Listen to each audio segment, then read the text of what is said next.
Hi there, my name's Justin.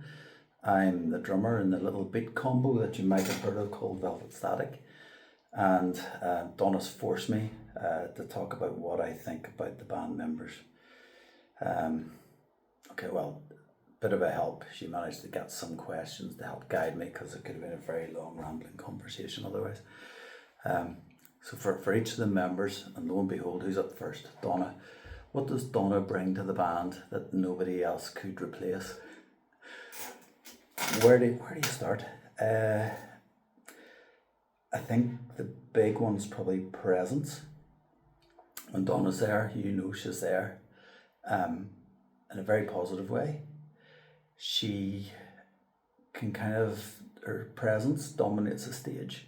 It can kind of dominate a very small rehearsal studio. But she's very supportive of what goes on. She's performed for many years, and that's obvious, and that's a real benefit to the band and what we can do. There are other things that she brings that nobody else can replace, like wigs, false nails, huge set of lungs. Whenever she lets rip in a song, that she's lets rip in a song, but she's got that confidence about her, and she lives a song. Whenever she sings it, she needs to know exactly where the song's going, and she's very good at doing that. I would kind of say presence amongst other things in that, so that would be what I say. Okay, next one. What was my first impression of Rose, and has it changed? I'm a drummer, I don't do impressions. I'm not a very good impressionist, so I don't know. If pushed, I would say that I thought she's very, very quiet, very focused on how a song should develop, how it should sound, how it should start, how it should finish. And as time has gone on, I've kind of realised that she's not quite as set in that. She's willing to listen to what we bring to songs. She'll see what fits in, what doesn't fit in. Is prepared to listen and comes together well with us. And other than having a Gibson SG guitar, which is just fantastic, and her ability of playing it, her ability of writing songs, I think it's just that quiet understatedness, but driven. She knows how a song should sound, and she's very good at kind of getting there and bringing us along with her, and listening to to what we have to contribute to that as well, which is very important. Victor.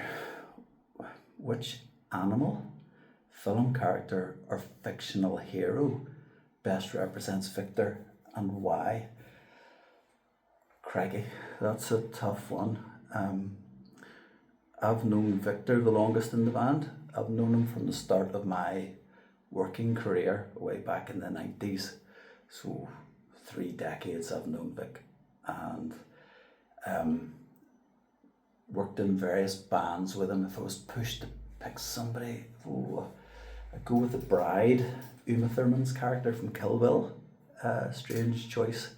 But he has that determination about him. He has that kind of warmness, because she's a pretty warm character. She's family driven. And because I've known him for that long, he seems that kind of father figure to me in the band at times. But he has that ruthlessness about him, and he's brutal when he lets go on the guitar. Oh my goodness. And that's where maybe the violent streak of the character of the bride comes in. He is brutal on the guitar, and it's actually his fault that I've got tinnitus, I would imagine, over the years, stuck beside his amplifier. Others have said how loud I am. Nothing compared to Victor in full flight. It's just majestic. It's almost like the ballet type part of Kill Bill, where it just goes into all the choreography. That's him on the guitar. So it seems a sensible choice from me about Victor. About John, what makes John and myself work well together as the rhythm section? That's a very good question. Bass and drums go very well together. They have to be tight. I'd say what we do very well is we pick up on subtleties in what people are playing. We listen to each other. I mean, there's a cacophonous noise going on in the background. You've got Victor blasting out, you've got Rose belting out the guitar, you've got Donna singing away in the background to her heart's content, and we're sitting watching each other, kind of picking up on those little subtle bits that nobody else probably realizes. You kind of hear the wee rundowns. You kind of hear where a bell's coming in, the drums, where maybe a hi hat is hitting, that others may not necessarily pick up on. But I think that's probably what we do particularly well. We listen to each other, not whatever we say to each other, because we both talk a lot of rubbish at times, but certainly musically we pick up those little nuances together. Which is the last one then, about Niall. What's the funniest, strangest, or most, can't read my writing there, funniest, strangest, or most useful instruction Niall has ever given me?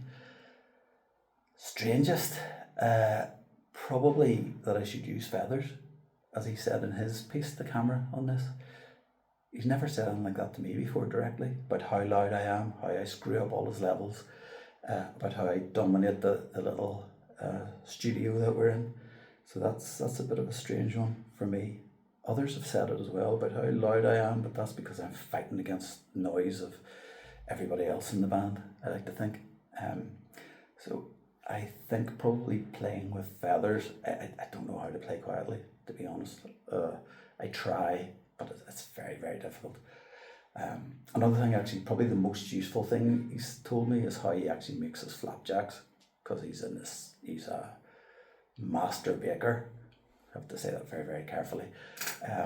But his flapjacks are fantastic, and he hasn't seemed to make them as much recently, so maybe that's something else that he could do. But yeah, he's really good cook, brings it all together, and the strangest thing is that I'm too loud. Anyway, but that's my view, and that's what I think about the rest of the members of the band.